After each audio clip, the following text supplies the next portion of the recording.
దేవుని నామానికి మహిమ కలుగును గాక. ప్రభువైన యేసుక్రీస్తు నామంలో మీ అందరికీ ఆదివారపు శుభములు. ఈరోజు వాక్య భాగంగా యోహాను సువార్త 9వ అధ్యాయము 31వ వచనం చూస్తున్నాము. యోహాను సువార్త 9వ అధ్యాయం. మనము దేవుని యొక్క బిడ్డలంగా దేవుని సన్నిధిని కలిగి జీవించే దగ్గర ఆయనను మనము ప్రార్థన విజ్ఞాపనలతో ఎదుర్కొంటున్నప్పుడు మన మాటలు, మన యొక్క అభిప్రాయాలు ప్రార్థన రూపంలో దేవుళ్ళు ఎత్తిపడుతున్నప్పుడు మన ప్రార్థన మరి ఏ విధంగా చేస్తే వింటారో ఈరోజు వాక్యం. Praise the Lord. దేవుడు పాపుల మనకి ఆలకింపడానికి ఎరుగుదుము. ఎవడైనా దైవభక్తుడై ఉండి ఆయన చిత్తము చొప్పున జరిగించిన ఎడల వాని మనవి ఆలకించును. ఆయన వాని మనవి ఆలకించును. చాలా మంది ఈ మధ్యగా దేవుడు మా మొర ఆలకించట్లేదన్న డిప్రెషన్కి, దైవభక్తిలో తమ ఆత్మవిశ్వాసాన్ని సన్నగిల్లడాన్ని నేను చూస్తున్నాను. నిజానికి వాక్యం ఏం చెప్తుంది? దేవుడు పాపుల మొర ఆలకించడని ఎరుగుదుము. అయితే ఎవడైనాను దేవుని భక్తిలో ఉండి చిత్తము చొప్పున జరిగించిన ఎడల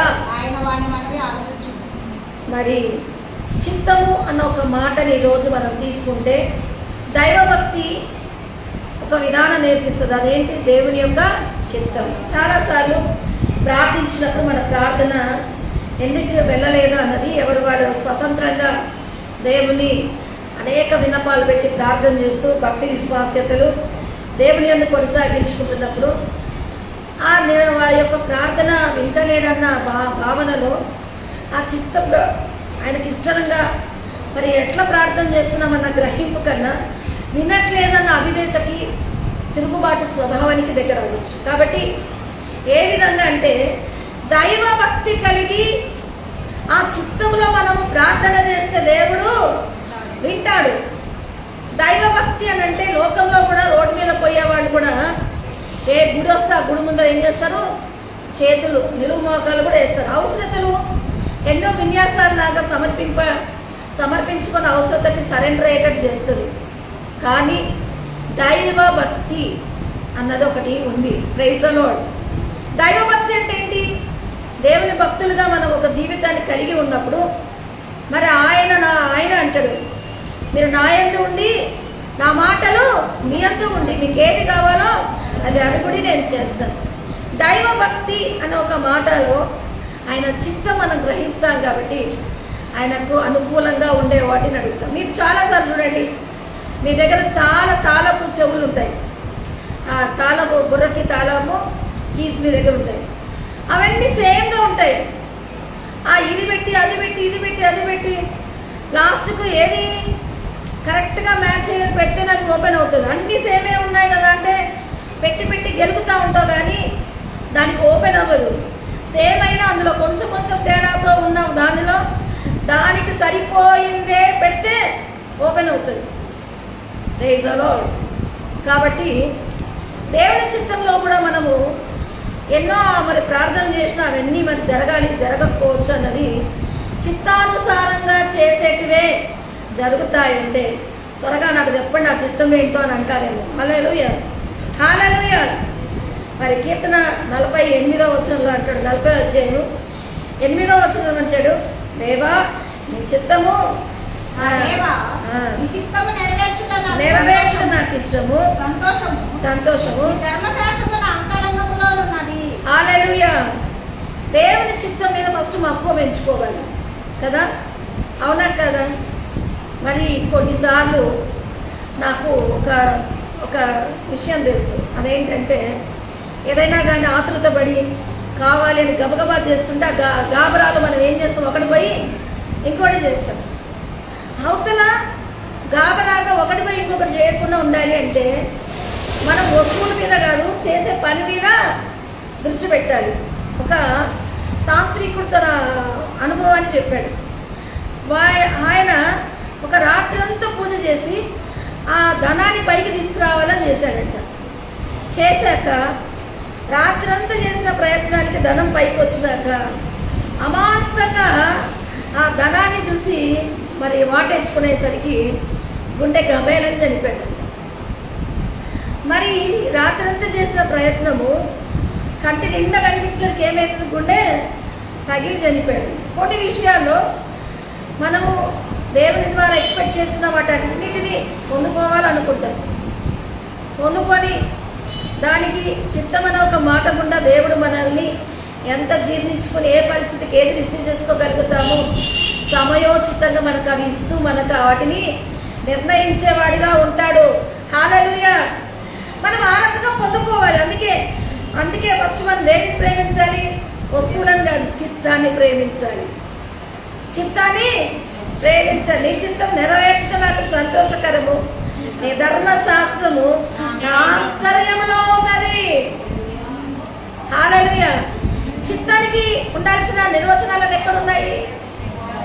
ధర్మశాస్త్రం అందున్నాయి. దేవుని బిడ్డలారా, దేవునికి మహిమ. హల్లెలూయా, హల్లెలూయా. దేవుని చిత్తము ఆయన ధర్మశాస్త్రంలో ఆయన యొక్క అభిప్రాయం. అందుకే దేవుడు ఏమంటాడంటే మనల్ని అట్లా కలపలేదు. ప్రభా నీ యందు మేము, మా యందు తండ్రి యందు కుమారుడు, కుమారుడి యందు తండ్రి ఏకమై ఉండులాగున వీళ్ళు వాక్యము ద్వారా మనలో ఏకమై ఉండాలి అన్నాడు. హల్లెలూయా. నీకు ఎప్పటికైనా అర్థమైందా? స్వార్థం కదా. యేసు ప్రభులో పరలోక తండ్రిలో యేసు ప్రభు కలిసి ఉన్నారు. మనల్ని మాత్రం ఎట్లా ఏకమై అవ్వమన్నాడు? వాక్యము ద్వారా. వాక్యము ద్వారా ఎందుకు తెలుసా? వాక్యములో చిత్తం యొక్క మరి విశ్లేషణ ఉంది. హల్లెలూయా. కొత్తగా వచ్చిన వాళ్ళు ఏం చేస్తారంటే మాకు కూడా ఎందుకు కార్యాలు జరగవు, మాకు ఎందుకు జరగవు, మాకు కొంచెం ప్రేయర్ చేయండి, కార్యాలు చేయండి. 3 వారాలకు 2 వారాలకు 5 వారాలకు మరి ఒక ఆవిడ వచ్చింది, ఒక సహోదరితో ప్రెగ్నెంట్ కావాలని బోర్డంత విశ్వాసంతో వచ్చింది. వాళ్ళ అన్నిలు వాళ్ళకు ఉండేదో ఒక దోషాన్ని బట్టి ప్రెగ్నెంట్ రాలేదు. సహోదరితో వచ్చింది. మరి ఆ దోషాన్ని తొలగించుకొని ఎదిగి పరిపక్వత వచ్చినాక ఇది నాకు దయచేయమని అడగలేదు, రావడమే నాకు కావాలి, గిఫ్ట్ అంతే. 3 నెలలు ప్రెగ్నెంట్ కదమ్మా. ఏమైంది? ఆ దోషాలు ఏం చేసినాయి? చిత్తంలో ఆ దోషాలు తొలగించి నివృత్తి అయ్యి ఈ ప్రెగ్నెంట్ పొందుకుంటే బాగుండు. ఆ దోషాలు ఆ యొక్క మరి అన్యత్వం ఆమెలో ఉంది. అవి ఏటికి తిరగబడి ఉన్నాయి, ఇంట్లో ఉన్నాయి. ఇప్పుడు ఏం చేసింది? దేవుని యొక్క కార్యం పొందుకుంది. కానీ ఏం చేసింది? దోషమే బలంగా ఉంది కాబట్టి అది మింగేసింది. ఆ ప్రెగ్నెంట్ పోయింది. ఇంకా యేసుప్రభే లేడు. యేసుప్రభు సన్నిధికి వెళ్తే ప్రెగ్నెంట్ వచ్చింది. మరి అది పోయింది అంటే యేసుప్రభు కూడా కార్యం చేయడానికి అనర్హులాగా కనిపించడానికి.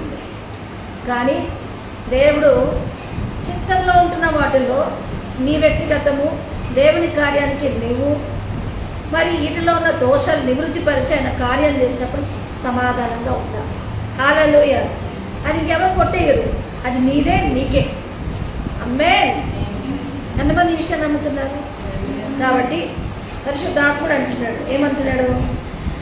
యెషయా 59:1-2 రక్షించక ఉన్నట్టు నా హస్తాలు కుర్చీ కాలేదు, విననేరక ఉన్నట్టు నా చెవులు మందం కాలేదు, మీకు నాకు మీ ప్రార్థనలకు నాకు దోషాలు అడ్డొచ్చాయి.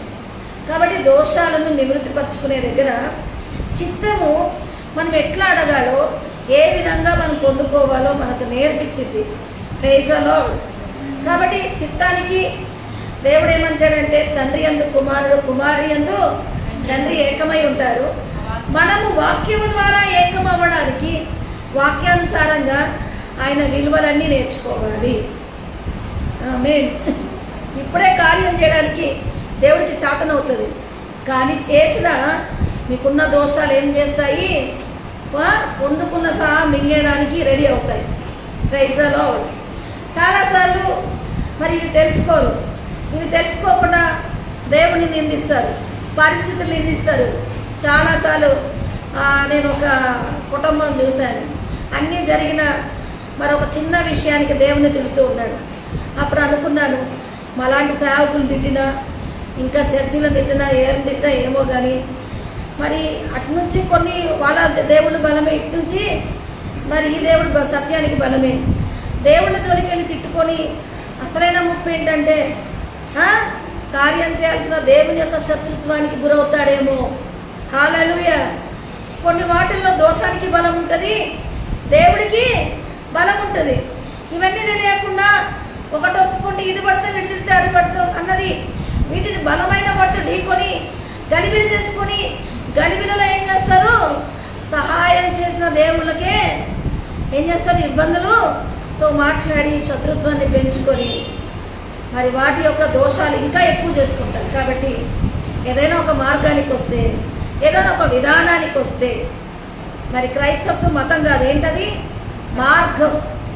మార్గం అంటే ఏంటి, ఒక విధానం. ఈ విధానంలో మీరు 4 విధానాలు ఉన్నాయి. ఈ విధానాల్లో వెళ్తే రోడ్ వస్తుందా, మీరు వెళ్ళాల్సిన ఊరు వస్తుంది.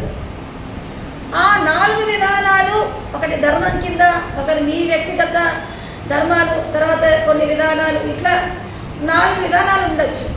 కానీ ఈరోజు ఈ 4 విధానాలతో జరిగింది యేసు ప్రభు ద్వారా జరిగించడానికి ఐదవ విధానంగా దేవుడు వచ్చింటాడు.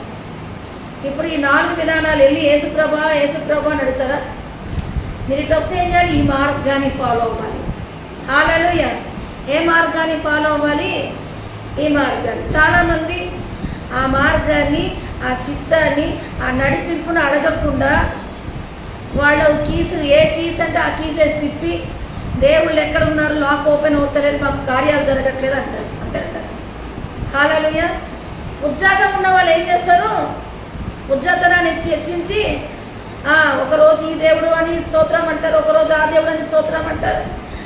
రకరకాల వాటిని 4 రాయేస్తే ఏదో ఒక రాయి తగలకుండా పోతుందా అన్న విధానంలో దైవభక్తిని ఏం చేస్తారు, విధానాలు ఆప్షన్గా పెట్టి ఏదో ఒకటి గుచ్చుతూ దిగడానికి, మీ యొక్క కార్యాలు జరగడానికి ట్రై చేసే వాళ్ళలో చంచలత్వం, అస్థిరత్వంలో ఉండి వారు ఏది పొందుకోకుండా ఉన్న విలువల్ని కూడా మోసపోయే పరిస్థితి ఉంటుంది.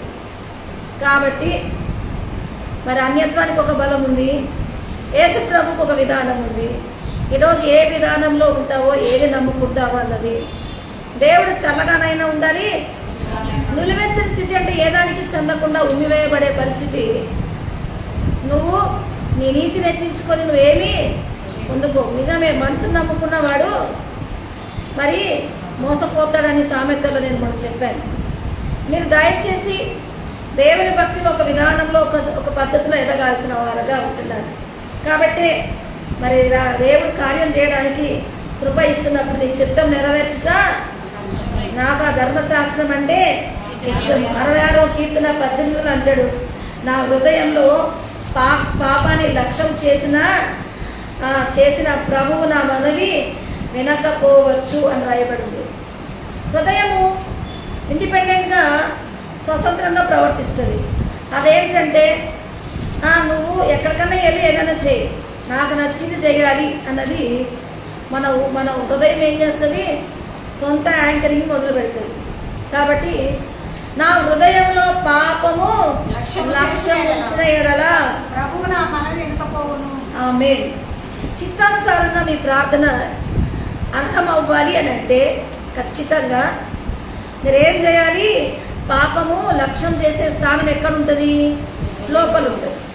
కొన్ని మాటలు నేను చెప్పిస్తాను. యేసయ్య నోటితో ఒప్పుకొని హృదయంలో రక్షించబడితే నాకు ఈ కార్యం చేస్తామని మీరు ఒప్పుకుంటారు, నా మాటలు అనుమతిస్తారు, మీరు అంగీకరిస్తారు. మీలో ఎప్పుడు అంగీకరిస్తారో మీలో దయ్యాలు కూడా, మీలో దోషాలు కూడా ఏమవుతాయి, సాగిలపడడానికి రెడీగా అవుతాయి. కానీ మనసు ఏం చేస్తుంది, ఎట్లున్నా మీ సొంత అభిప్రాయాలకే తాకట్టు పెట్టి మిమ్మల్ని ఎటు కాకుండా చేస్తుంది. కాబట్టి హల్లెలూయా. నా హృదయంలో పాపానికి లక్ష్యం చేసిన ఎడల ప్రభువు నామని మనవి వినకపోవచ్చు. కాబట్టి లక్ష్యం అనే దగ్గర మరి బాలాకు నందు బిలాము ప్రవక్త ఏం చేస్తాడంటే, ఇగో ఇక్కడ కూర్చున్న వాళ్ళంతా దేవుణ్ణి దీవెన కావాలని అడుగుతున్నారు, వీళ్ళంతా ఇజ్రాయెల్ జనాంగం అని ప్రవక్తని ఏం చేస్తాడు, వాళ్ళకు డబ్బులు ఇచ్చి వాళ్ళని శపించమంటాడు. వాళ్ళు విశ్వాసంలో ఉంటారు, దేవుని బిడ్డలుగా ఉంటారు, స్ట్రాంగ్గా ఉంటారు. పోయి శపించాలని డబ్బు తీసుకుంటాడు. ఎక్కడ తీసుకుంటాడు, రాజు దగ్గర తీసుకొని ఇక్కడ శపించాలని పోతే నోటికి రాదు, శాపాలు రావు, తిట్లు రావు, శపించడం రాదు, దీవెన వచ్చింది. ఏందయ్యా నా దగ్గర డబ్బు తీసుకొని శపించమంటే శపించలేదు వాళ్ళని అని బిలాము ప్రవక్త కంటే వాళ్ళ దేవుని యందు వాళ్ళు ఎట్లున్నారు, చిత్తంలో ఎట్లా ఉన్నారు. కానీ అట్లయితే మనం వాళ్ళని శపించలేము, వాళ్ళని కొట్టలేము, వాళ్ళని తిట్టలేము. ఏం చేయాలి? వాళ్ళకు మనసులో ఆశలు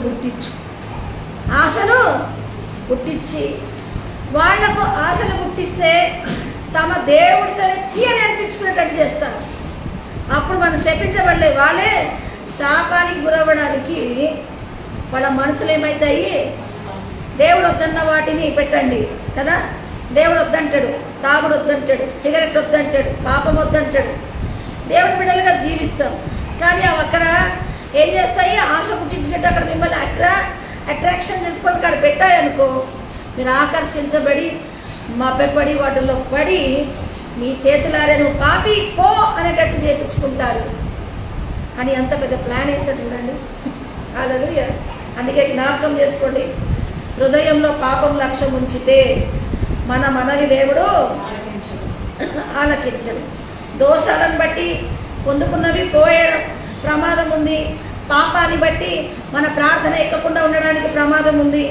మరి నిజంగా ఎట్లా ప్రార్థన అనే విషయంలో మత్తయి సువార్త 6:5 ప్రార్థన చేయనప్పుడు వేషధారణ వలె ఉండక మనుషులకు కనబడనని సమాజ మందిరములో ఏమంటారు వీధులలో నిలిచి చేసేవాళ్ళు.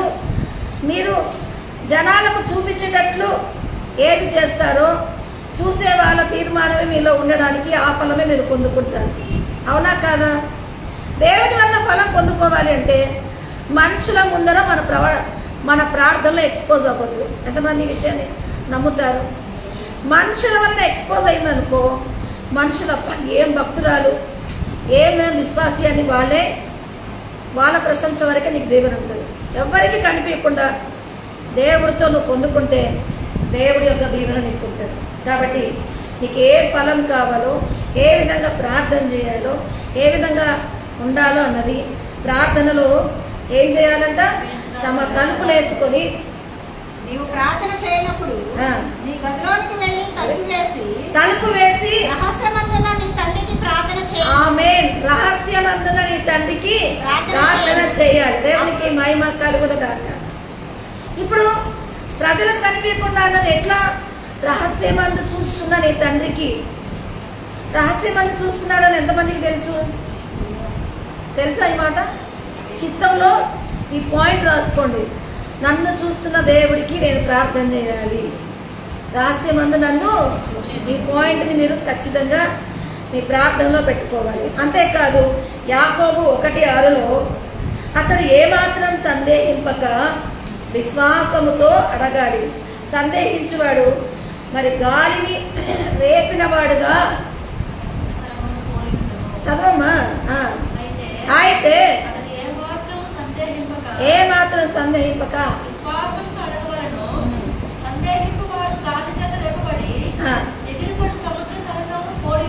ఆమె దేవుడు అడిగితే దారాలన్నీ ఇస్తాడు, కానీ సందేహం కలిగి ఉండడంలో ఆమె మీ అపనమ్మకాన్ని వ్యక్తపరిస్తే మీరేం చేస్తారు? 2 మాటలకి తల ఊస్తారు.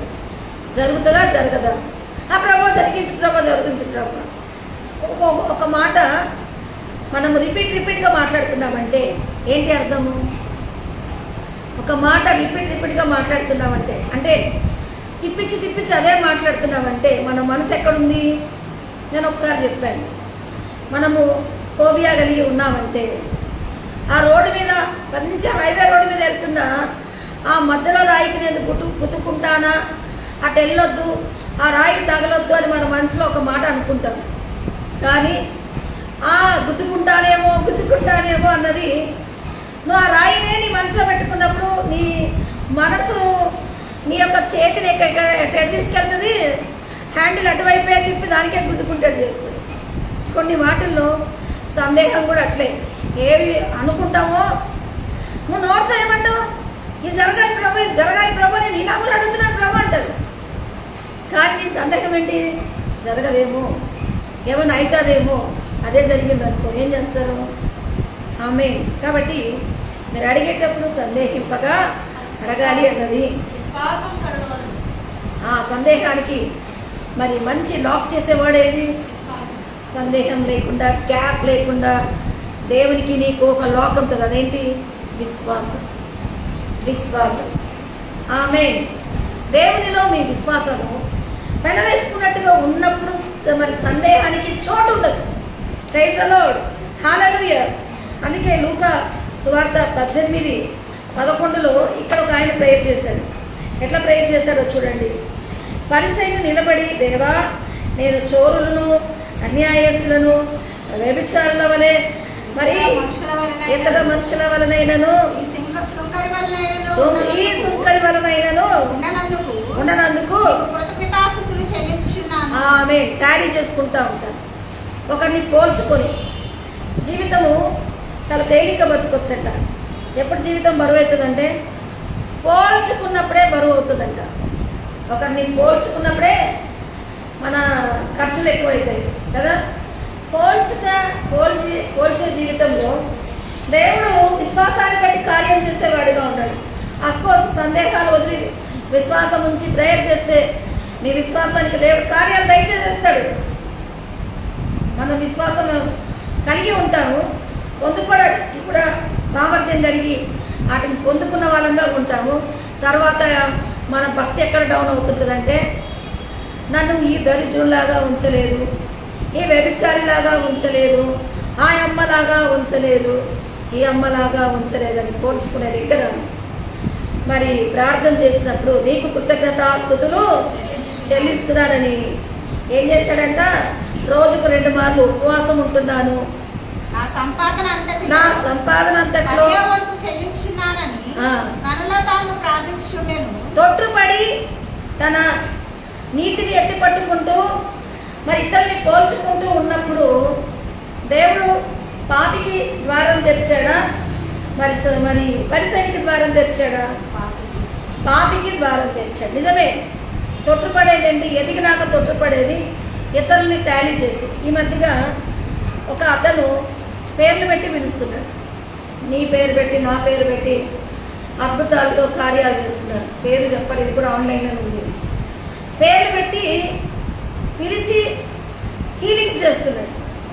అయితే ఆల్రెడీ గొప్ప స్థాయికి వెళ్ళిపోయిన పెద్ద సేవకుడు ఏం చేశాడంటే, ఫలానా నిన్న మొన్న వచ్చిన సేవకుడు పేర్లు పెట్టి పిలవడం రాంగ్, అది బైబిల్లో ఉందా లేదా అని ఈయనని పోల్చి చెప్పడం మీద తప్పు, వాక్యానుసారంగా తప్పు.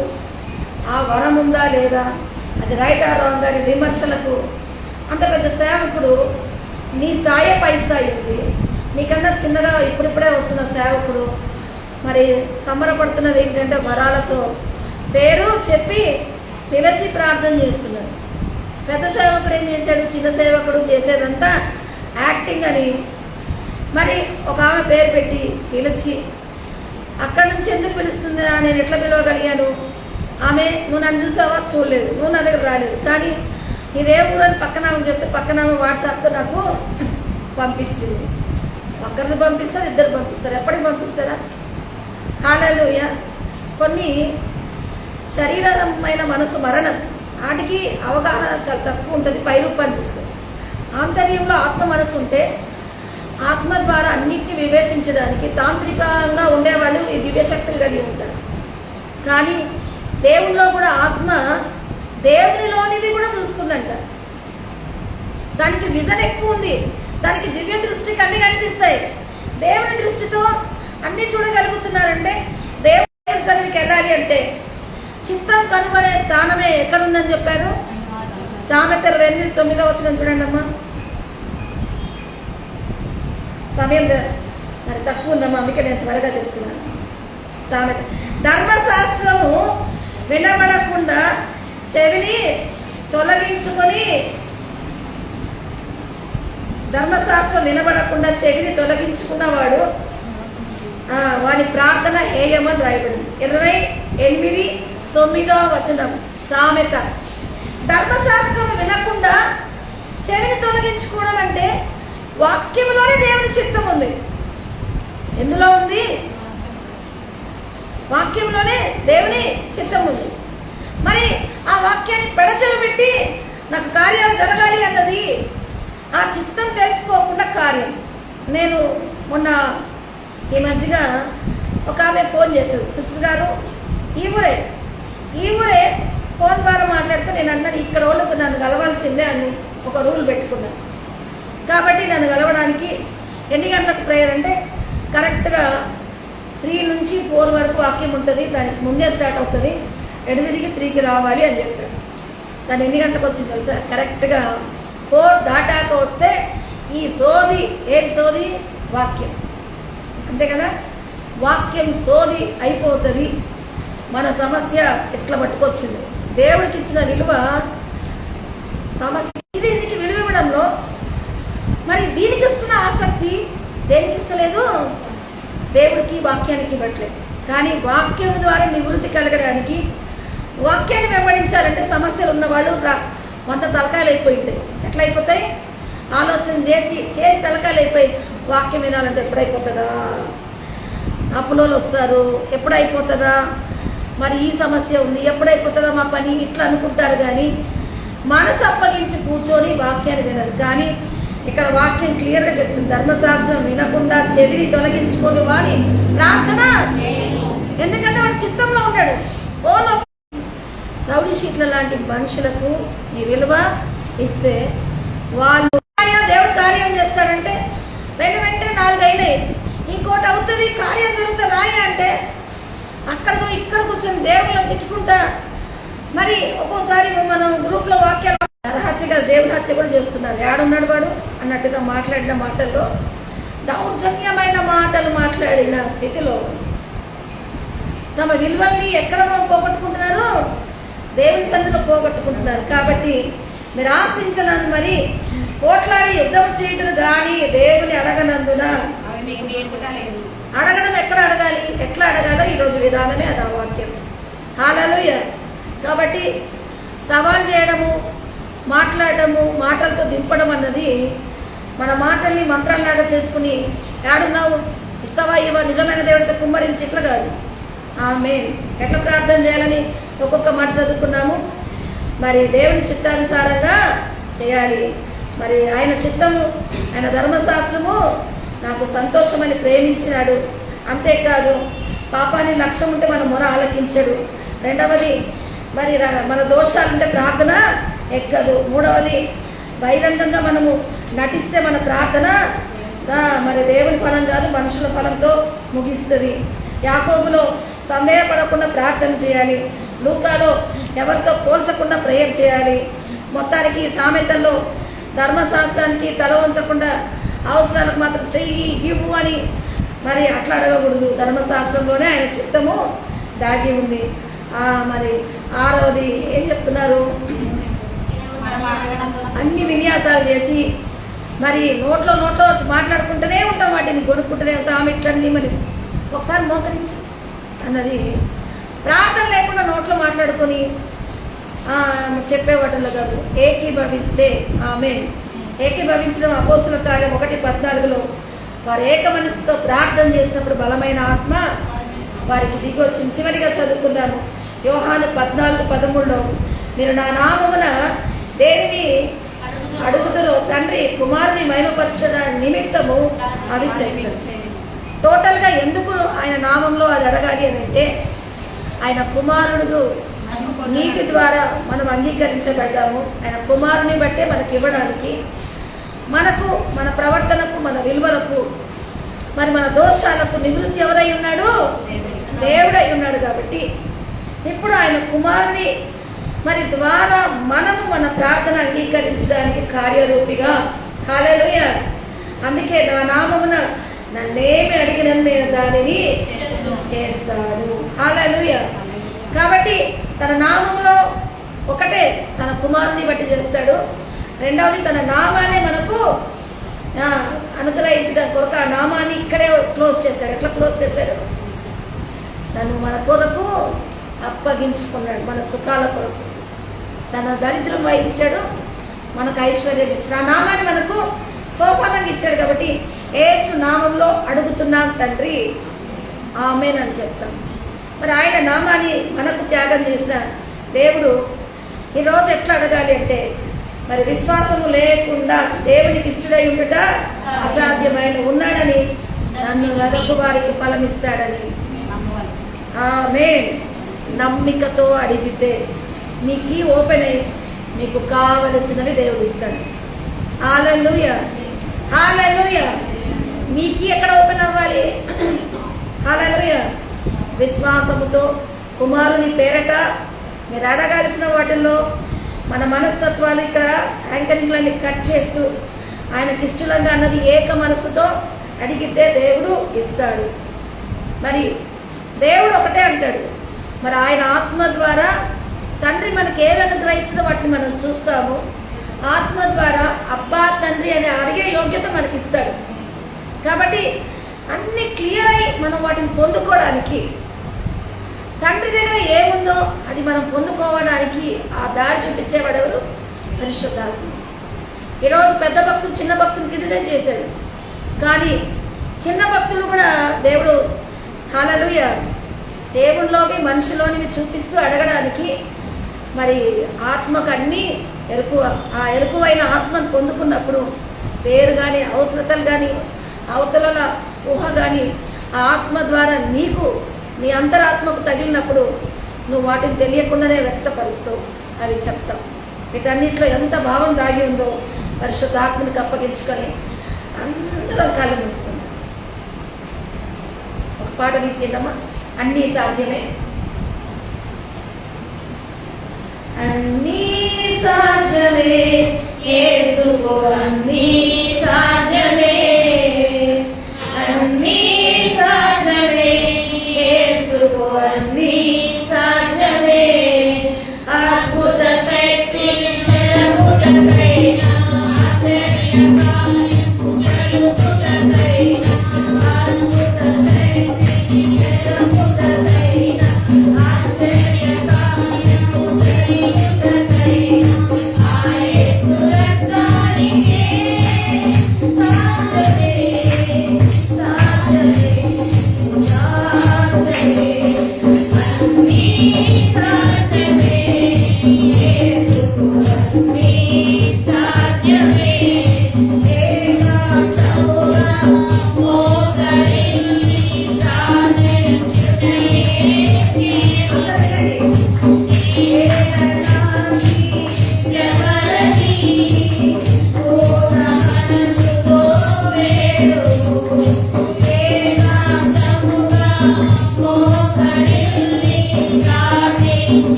Hallelujah.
సాధ్యమైన నామానికి అప్పగించుకొని ఆయన చిత్తానుసారమైన ప్రార్థనను మనం నేర్చుకున్నాం. పరిశుద్ధాత్ముడ మరి నీ యొక్క వాక్యంలో ఉన్న ధర్మశాస్త్రం ఆ చిత్తాన్ని ఎదిగి ఆ వాక్యం ద్వారా తండ్రి కుమారుడు ఏకమైన అందులో నీ చిత్తంలో మేము కూడా అమర్చబడి ఉండడానికి పరిశుద్ధాలు ఇంతవరకు నేను ప్రార్థిస్తున్నాను, ఒక చిన్న పని జరగట్లేదు. నేను అడుగుతున్నాను, నా పని జరగట్లేదు. ఈ చర్చి కరెక్టా, ఈ అమ్మ కరెక్టా, ఇక్కడున్న ప్రార్థన కరెక్టా అని అడుగుతున్నారు. కానీ నేను సరిగా అడగడానికి హల్లెలూయా ఘర్షణకు లోనవుతున్న వాటిల్లో చిత్తం కాదు, మీ వ్యక్తిగతంగా ఈ దోషాలను కలిగి ఉన్నప్పుడు ప్రార్థన మీ దేవుని సన్నిధికి చేరదు కనుక దోషాల విషయమే ఆ చిత్తం బయలుపరిచిన నీతికి అప్పగించుకొని కార్యం చేసే తండ్రి నువ్వు కృపను గ్రహించుమని కోరుకుంటున్న వారందరినీ దేవుడు తాకును కాక. నేమ్ ఆఫ్ జీసస్ కృపనిస్తున్న తండ్రి కార్యము అంతర్యాన్ని మరలు కొలుపుతున్న నీతి యేసు నామములో కార్యరూపేణ ఆయన సన్నిధి ప్రతి ఒక్క అడ్డంకులు తొలగిస్తూ ఛేదిస్తూ కార్యం జరిగించడానికి బలమైన ఆత్మ చేత ఏ సమస్యలున్నా అది ఆర్థికమైన అది మరి వ్యతిరేకమైన బిడల మీద వర్తిల్లతను ఆనందిస్తూ వాటిని యేసు రక్తంలో ఛేదిస్తూ బంధిస్తున్నారు. అవును ప్రభా, ఈ కార్యం జరిగించండి. రోగపీడితల నుంచి, ఆర్థిక వ్యసన దీపల నుంచి, ఏకమ దోషం చడ్డుకుంటూ వీటన్నిటిలో గలిబిలు తీసుకొస్తున్న అనాలోచన మనుషుల మాటలు వ్యతిరేకత, చీకటి తాంత్రికం, దయ్యం క్రియలు యేసుకు వ్యతిరేకత విడిపోవదాక శుద్ధీకరిస్తూ నీ కార్యంతో తృప్తిపరిచి ఎంతమంది ఏకీభవిస్తున్నారు నేమ్ ఆఫ్ జీసస్. అవును, ప్రతి ఒక్కరికి అయా దూరం నుంచి ఏకీభవించినప్పుడు కార్యం జరిగించి తీర్చున్నాను. యేసు నామములో అడుగుతున్నాను తండ్రి, ఆమేన్. వినవ